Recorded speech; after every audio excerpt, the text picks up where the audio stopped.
से व्यक्त कर देंगे हंसी के ग्रुप में। ओहो हाँ, ओहो हाँ, तीखापन मिट नहीं रहा है, गन्ने का रस पी लो। गन्ने के रस में केसर, बादाम, पिस्ता, मलाई, दूध सब मिला दो और खूब अच्छी तरह से मिलाओ।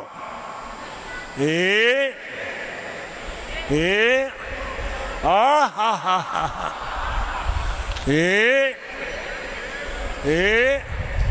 आ हा हा। अब शेरों की ताकत आ गई है, शेर तो दहाड़ना है।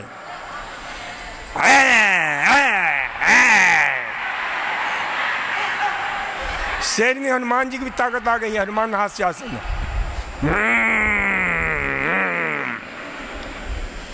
अब एक दूसरे का मजाक उड़ा लो। आ हा हा हा, ओ हो, हे।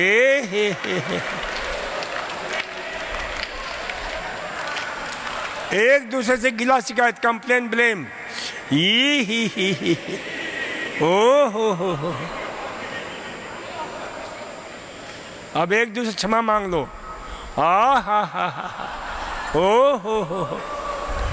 तो ध्यान रखो, कल हमने fasting can save your life, उपवास से आपके जीवन की रक्षा हो सकती है। और आज कल हमने उपवास किया, इसलिए आपको बता रहा हूं मैं, क्योंकि जब भी उपवास पर बोलता हूं तो उपवास जरूर करता हूं मैं, क्योंकि मैं उपवास नहीं करूं और आपको बताऊं कि उपवास करो तो कोई प्रभाव नहीं होने वाला है। मैं चाय पीऊं और कहूं कि मत चाय पियो, कोई प्रभाव नहीं होने वाला है। तो इसलिए ध्यान रखो, उपवास जीवन की रक्षा करता है। तो ध्यान रखो कि भाई उपवास जो है ना, कम से कम सप्ताह में एक बार भी करें तो उसका बहुत बड़ा लाभ मिलता है। इसलिए हर दिन को विशेष रूप से हमारे पुरखों ने, उन महान मनीषियों ने, अरण्यवासी ऋषियों ने हर दिन को इतना पवित्र माना है कि उसे समर्पित किया है किसी न किसी हमारे आराध्य देव से। जैसे सोमवार का व्रत, सोम किसका प्रिय दिन है? भगवान शंकर का। और सोम चंद्रमा जो उनके ललाट पर सदैव चमक रहा है और नित्य उनके जटा से माँ गंगा की अमृत अंबु निस्सित होता रहता है। तो जो लोग ज़्यादा गुस्सा करते हैं, शोर करते हैं, जो ज़्यादा दुखी रहते हैं, बात बात पर जो बेचैन हो जाते हैं, जो डिप्रेशन से ग्रस्त हैं, जो पैरानोया से ग्रस्त हैं, जो ओसीडी से ग्रस्त हैं, उनको सोमवार का व्रत करना चाहिए। और इसके अतिरिक्त जो चाहते हैं कि हमारे जीवन में अच्छा जीवन साथी मिले, उनके लिए भी सोमवार का व्रत जो है ना बहुत उपयोगी होता है, ऐसा बताते हैं। इसलिए क्योंकि सोम यानी चंद्रमा जो शीतलता देता है, पवित्रता देता है, तो सोमवार का व्रत। ये व्रत का अर्थ भरत नहीं होता है, ध्यान रखो। कई लोग तो भरते रहते हैं दिन भर। व्रत का अर्थ होता है बिल्कुल पानी पर रहना, या बहुत हुआ तो नींबू पानी शहद ले लेना, और इसके अतिरिक्त कुछ भी नहीं लेना। इसको क्या बोलते हैं? व्रत, उपवास। उसी प्रकार से मंगलवार का व्रत, ये मंगलवार किसको समर्पित है? हनुमान जी को। और हनुमान जी का अर्थ क्या होता है? हनुमान जी का अर्थ ये नहीं होता कि बूंदिया चढ़ाकर खा लिया। अरे बूंदिया खा करके और हनुमान जी को खिला कर उनका पेट खराब करते हो आप लोग हैं ना। जो है वो राजस्थान में एक बहुत बड़ा मंदिर है हनुमान जी का, जहाँ मुझे रहने का सौभाग्य मिला है, सलासर जी। नाम सुना है सलासर जी का? हाँ, तो वहाँ राजस्थानी लोग जाते हैं और उनको चूरमा बहुत अच्छा लगता है, तो चूरमा चढ़ाते हैं 100 मनी। हमने वहाँ पर, क्योंकि वहाँ हॉस्पिटल बहुत एक अपने ज़माने का बहुत ही शानदार हॉस्पिटल हमने शुरू किया था, SP गोयन का कायाकल्प केंद्र, तो वहाँ सारे राजस्थानी जितने भी इंडस्ट्रियलिस्ट थे सब आते थे। हमने उन लोगों को मना किया कि यदि आप जाओगे तो वहाँ जा कर के जो है ना, अरे क्यों ये चढ़ाते हो, क्या नाम है, ये चूरमा, केला चढ़ाया करो। 100 मनी चढ़ाना, 100 मनी केला चढ़ा दो, 100 मनी आम चढ़ा दो।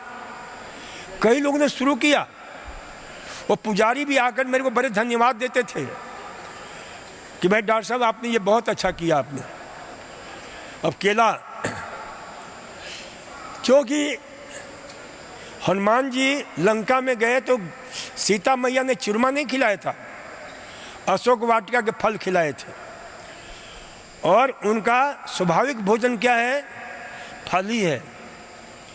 देखो आप लोगों की कृपालुता, दयालु, इतने दयालु हो आप लोग कि जितने भी हमने एक सर्वेक्षण किया हिंदुस्तान के जितने भी जो है ना तीर्थ स्थान हैं वहाँ की, और मैंने देखा कि वहाँ जितने भी बेचारे बंदर हैं हनुमान जी के जाति के, वो सब खुजली से ग्रस्त हैं, खुजलाते रहते हैं। क्यों? तो आपको ब्रेड अच्छा है तो ब्रेड खिला देते हो, आपको जो अच्छा लगता है पिज़्ज़ा और हॉट डॉग और नूडल्स, जो वो बेचारे बेचारे खा करके सारे बंदर, कभी आपके जंगल का बंदर बीमार नहीं होता है।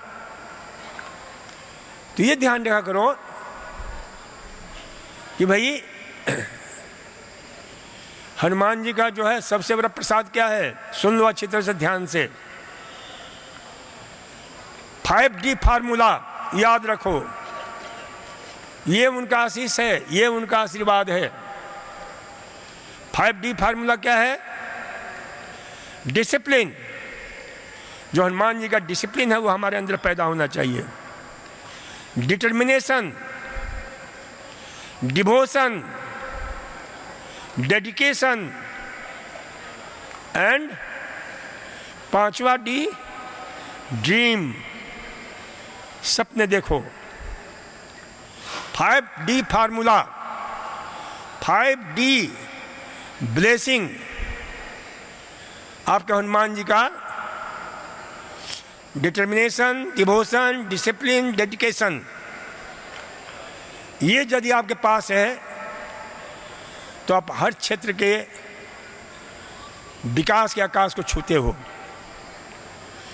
तो ये जो है ना, क्योंकि हनुमान जी के दिव्य गुण हैं, और ये यदि हम धारण कर लें उस दिन उपवास के द्वारा, डिटर्मिनेशन कि हम 36 घंटे कुछ भी नहीं खाएंगे, दूसरे दिन ही खाएंगे, और पूरे अपने डिवोशन में लगा दो। हनुमान चालीसा का पाठ करो उस दिन, हनुमान जी की चेतना से जुड़ जाते हो, हनुमान कॉन्शसनेस से जुड़ जाते हो, क्योंकि इस कॉस्मस में हर प्रकार की कॉन्शसनेस है। तो ये ध्यान रखा करो। बुधवार, ये किसका दिन है भाई? गणेश जी का बुधत्व, इसको डे ऑफ इनलाइटनमेंट,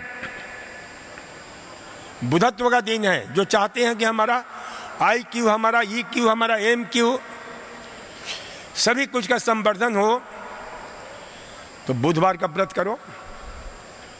ये महाभारत किसने लिखी? गणेश जी ने। तो ये ध्यान रखा करो। कुशाग्र बुद्धि, गणेश जी बहुत कम बोलते हैं लेकिन सुनते सबकी हैं, इसलिए लोग कहते हैं उनका कान इसीलिए बहुत बड़ा है और उनकी नाक भी बहुत बड़ी है, इसलिए कि वो हर चीज़ का वो ध्यान रखते हैं। नाक बरी होने का मतलब कि वो क्या हो रहा है, क्या होने वाला है, सूंघ करके वो पता लगा लेते हैं। इसलिए गणेश जी का व्रत जो है ना, बृहस्पति गुरुवार, जो लोग जिनके जीवन में गंभीरता नहीं है, जो सुपरफिशियल हैं, जो लोग जो है, कई लोग कहते हैं कि बहुत ये बात किसी से कहना मत, फिर वो क्या करता है, फिर वो दूसरे को बताता है, कहता है दूसरे को कहना मत किसी को, और तीसरे को बताता है, क्योंकि उनको पेट में ये बात बची नहीं सकती है। तो ऐसे जो छिछले लोग होते हैं, उथले लोग होते हैं, उनको जो है ना गुरुवार का व्रत, शुक्रवार, शुक्र आपके तेज प्रभाव इन सब का प्रतीक है। शौर्य शक्ति का प्रतीक है शुक्र। तो ये ध्यान रखा करो कि शुक्रवार का व्रत। शनिवार समस्त विघ्नों को नाश करने वाला शनिवार का व्रत करो। रविवार जो चाहते हैं आपके जीवन में स्वास्थ्य का सूर्योदय हो, जो चाहते हैं कि हमारे जीवन में उषा की लालिमा की तरह स्वास्थ्य, सुख, सौंदर्य, सौभाग्य का उदय हो, उनको जो है रविवार का व्रत। तो हर दिन, अब ये कोई ऐसा शास्त्रीय विधान में नहीं बता रहा हूं, ये बता रहा हूं कि हर दिन अपने आप में बहुत दिव्य है, बहुत अद्भुत है। तो इसलिए इसे ध्यान रखो कि हर दिन जो है ना, कोई भी दिन, और उस दिन पानी जरूर पिया करो उपवास में। पानी पीना क्यों जरूरी है उपवास में? कौन कौन मेरी बात सुन रहा है, जरा हाथ उठाना। तो मैं बोलूं, क्योंकि बहुत लोग सो रहे हैं, तो सो भी गए, सो ही गए। पानी पीना इसलिए आवश्यक है कि जब कुछ भी नहीं खाते हो तो हमारे शरीर की सारी शक्ति, भोजन को पचाने वाली शक्ति, भोजन को खाने वाली शक्ति, भोजन को शरीर में लगाने वाली शक्ति, जिसको हम क्या बोलते हैं, इनगेशन, डाइजेशन, एब्जॉर्प्शन, एसिमिलेशन, एक्सक्रीशन, इन सारी शक्तियों का उपयोग कहाँ होता है? हीलिंग क्रिया में होता है। शरीर में कहीं भी दर्द है, पीड़ा है, दुख है, वो सब हील होने लग जाता है, वो ठीक होने लगता है। तो ध्यान रखो कि जितने भी शरीर के विकार हैं, गंदगी हैं, वो सारे काहे से निकलते हैं? माध्यम क्या? 5P फार्मूला याद रखो। 5P फार्मूला आपको दे रहा हूं। पैखाना, पेशाब, पसीना, प्रश्वास, ये 4 गंदगी निकलने के माध्यम हैं, जो आंत के द्वारा, गुर्दे के द्वारा, फेफड़े के द्वारा, त्वचा के द्वारा इन गंदगियों का निष्कासन होता रहता है। तो उपवास में क्या होता है कि सारी शक्ति शरीर को डिटॉक्सिफिकेशन में लगता है, शरीर से विकार निकालने में लगता है। तो शरीर से सारे विकार उपवास करने से निकल जाते हैं। तो इसलिए ध्यान रखो, सबसे बेस्ट एंड सेफेस्ट प्रयोग है उपवास। चलो, कल मैंने कहा था एक फार्मूला आपको दूंगा मैं, चलो, अभी भी 20% लोग बेहोश पड़े हुए हैं, जैसे शराब पी रखी हो, उनको कुछ सुनाई नहीं दे रहा है मेरी बात। देखो, दो प्रकार की, एक तो शराब से बेहोशी आती है, नारकोटिक ड्रग से बेहोशी आती है, स्ट्रीट ड्रग से बेहोशी आती है, और एक बेहोशी आती है आपके होश में रहते हुए भी बेहोश होना। तो कई लोग यहाँ पर होश में हैं, कहने के लिए कथित होश में हैं, लेकिन बेहोश हैं। तो इसलिए इसे ध्यान रखो कि बेहोशी में नहीं जीना है, जाग जाओ और सुन लो मेरी बात। देखो, सूत्र को याद रखो। अब आपके लिए कहाँ कहाँ से उदाहरण लेकर के लाना पड़ता है कि भाई आपके घर में कोई मेहमान आ जाता है तो उसको बढ़िया बढ़िया खाना खिलाते हो तो जाने का नाम नहीं लेता है। और यदि आपने योग ग्राम में आ चुके हो और यहाँ की सब्जी वगैरह खिला दो 2 दिन, कहो कि मैं गई थी योग ग्राम में और सीखा था कि कैसे सब्जी बनती है, कैसे सूप बनता है, और अभी अभी आई हूँ मैं, उसको खिला दो एक बार, वो कहेगा कि भाई बहुत इमरजेंसी काम आ गया है, मेरे को जाना पड़ेगा। उसको कितना भी कहोगे अभी तो मैं आई हूँ, योग ग्राम से लौट कर 1-2 दिन रुक जाओ ना, अरे नहीं बहुत इमरजेंसी है। तो वही हाल बीमारी के साथ होता है। बीमारी कोई है, बढ़िया बढ़िया खाओगे तो कभी जाने का नाम नहीं लगा, और उसको 2 दिन यहाँ की लौकी की सूप पिला दो, लौकी की सब्जी खिला दो, टिंडा तोरी की सब्जी खिला दो, वो बीमारी भी कहेगा कि मेरे को अब यहाँ रहना ठीक नहीं है, वो आपको छोड़ कर ही जाएगा। किसको किसको ये बात समझ में आ गई, जरा हाथ उठाकर मेरे को बताओ जरा सा। तो मैं उम्मीद करता हूँ कि ये बात समझ में आ गई होगी। तो फास्टिंग जो है ना, उपवास बीमारी के कमर तोड़ देता है। देखो, हमने भयंकर से भयंकर रोग में उपवास कराया है और एक भी केस में सफलता नहीं मिली है। स्वयं देखो,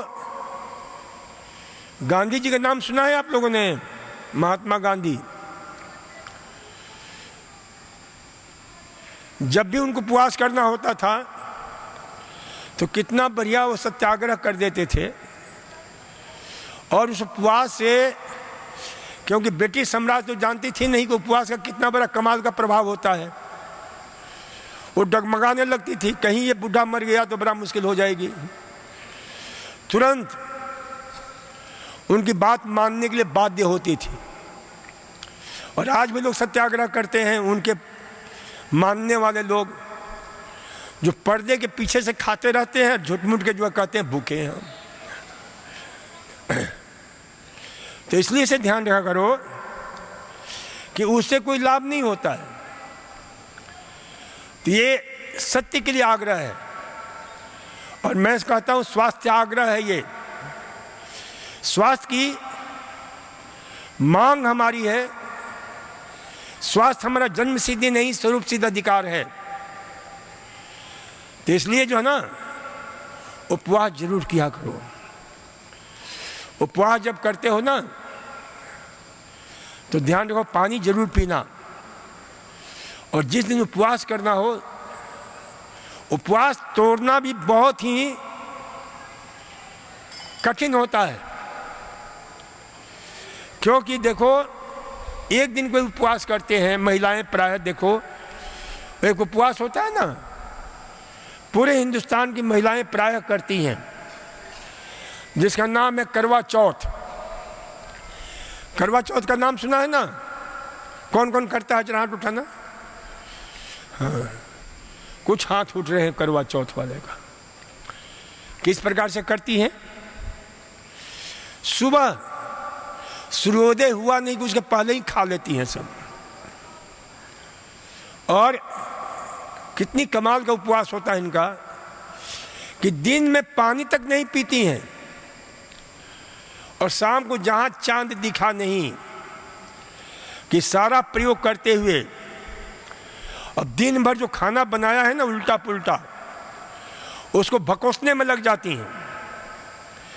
और फिर दूसरे दिन तीसरे दिन से शुरू होता है गैस्ट्रिक ट्रबल, एसिडिटी, फ्लैक्चुलेंस, ये तकलीफ वो तकलीफ। अरे अनसाइंटिफिक गलत तरीके से उपवास करोगे तो इसका प्रभाव यही होगा। और आपको हम बता दें, यहां पर पति पत्नी कौन से आए हैं, जरा हाथ उठाना। पति पत्नी वाले हाथ उठा लो और सुन लो मेरी बात। पत्नी करती है वो, आपके करवा चौथ तो पति को भी करना चाहिए। और मैं इसलिए कह रहा हूं कि मैं स्वयं करता हूं, मेरी श्रीमती जी भी करती हैं, मैं भी करता हूं। और वैज्ञानिक रीति से दिन भर उपवास करो, पानी भी मत पियो, लेकिन मेरे उपवास में पानी पीना अनिवार्य है, पानी जरूर पियो। और जहां चांद दिखे तो जो विधि विधान है वो क्या लेकर के वो क्या करते हैं ना, वो सारे विधि विधान किया करो। और खाने में क्या खाओ, 1 गिलास मौसमी का रस। अब दिन भर कुछ भी नहीं खाया है और सीधे खाने में आप जो है पेट में अचरा कचरा डाल दोगे तो ये ठीक वैसे ही हुआ जैसे हाथी होता है ना, जाकर के झील में नदी में खूब स्नान करता है और बाहर निकलते ही क्या करता है, अपने सूंड से जितने भी धूल कण होते हैं सब अपने शरीर पर डाल लेता है। तो वही दिन भर तो उपवास सफाई किया शरीर की, और चांद दिखा नहीं कि सारा कचरा सारी गंदगी लेकर शरीर में डाल दिया। तो साइंटिफिक तरीका, विज्ञान और धर्म को जोड़ो। विज्ञान और धर्म जोड़ता है तो जीवन का विकास होता है, स्वास्थ्य मिलता है। कौन कौन मेरी बात को समझा, जरा हाथ उठाना। तो मैं उम्मीद करता हूं कि भाई पति पत्नी दोनों ही करो, ताकि एक दूसरे के प्रति उदात्त भावनाओं का संवर्धन हो, प्रेमपूर्ण भावनाओं का संवर्धन हो, एक दूसरे के प्रति त्याग और समर्पण, निष्ठा, पतिव्रत एवं पत्नीव्रत धर्म का पालन। तो ये जो है ना हमारे भारतीय संस्कार और संस्कृति का अनमोल अद्वितीय उपहार है। तो मेरी बात समझ में आ गई होगी। और ज्यादा दिन का उपवास करना है तो उसमें भी तोड़ने का बहुत सावधानी रखनी चाहिए। मैं अपना स्वयं एग्जाम्पल देता हूं कि 1975 में मैं बोध गया में था। कितने साल हो गए, 25 और 22, 47 साल। और वहाँ पर एक संस्था थी फ्रांस की, बाम इंटरनेशनल। तो हम लोग मिल करके गांव में काम करते थे। जो गरीब लोग होते थे उनके जा करके, वो बहुत बड़े एलोपैथी हॉस्पिटल थे, फ्रांस के थे, उनकी पत्नी भी डॉक्टर। तो एक हमारा समूह था और वो जाकर के हम लोग काम करते थे। तो उन्हीं दिनों हमने कहा कि भाई लोगों को मैं उपवास कराऊंगा, क्योंकि ये हमारा प्रारंभिक दिन था नेचुरोपैथी में लोगों के साथ चिकित्सा कर्म का। तो ये देखो हमने 9 दिन का उपवास किया। 9 दिन सिर्फ पानी पर रहे हम। कितने दिन रहे? Only on water. और 10वें दिन मेरे को बहुत जोर से भूख लगी, तो हमने जो है व्यवस्था हो गई, संतरे का रस आ गया आधा संतरे का रस, आधा पानी मिलाकर हमने पिया। जानता था मैं, पी लिया। तो जैसे कहते हैं ना कि आग में घी डालते हैं, वैसे ही रस जाकर के पेट में, इतनी भूख लगी शुरू हुई। फिर मुझे पता था कि 3 घंटे के बाद फिर रस लिया जा सकता है। फिर वही आधा पानी आधा संतरे का रस लिया। देखो मन कितना बदमाश होता है, कितना जो है गड़बड़ करता है। मन ने कहा कि अरे तू भूख लग रही है तेरे को, एक काम कर, तेरे को पता है ना कि मूंग का पानी पीते हैं। बस हमने ऑर्डर दे दिया, मूंग भी आ गया और मूंग को उबाला मैंने और उसके पानी को पिया मैंने। वो भूख शांति नहीं हो रहा था। भूख तो क्या था, मन की गड़बड़ी थी। क्योंकि एक बहुत सुंदर सदवाक्य, उपनिषद का वाक्य है, मन एवं मनुष्यानाम कारणम बद मोक्षयो बंधायो विषया संगो विमुक्त निर्मिष्य मना। मन ही कारण है नरक का, मन ही कारण है स्वर्ग का, मन ही कारण है बीमारी का, मन ही कारण है स्वास्थ्य का, मन ही कारण है दुख का, मन ही कारण है सुख का। तो इसलिए ध्यान रखो कि मन को समझना बहुत जरूरी है। अब हमने शाम होते होते मूंग भी खा लिया। अब हो गया भयंकर, क्योंकि 9 दिन से हमारा पेट डोरमेंट स्टेज में था, शिथिल अवस्था में, और हमने जो है मूंग खाया, हालत हो गई खराब। क्योंकि अभी नया नया इस क्षेत्र में आया था ना, तो कहते हैं नया मुर्गा जो होता है बड़ा ज़्यादा बांग देता है। ये कहावत सुनी होगी आप लोगों ने। तो मैं स्वयं अपना साधक था, स्वयं अपना चिकित्सक था, स्वयं अपना सब कुछ था।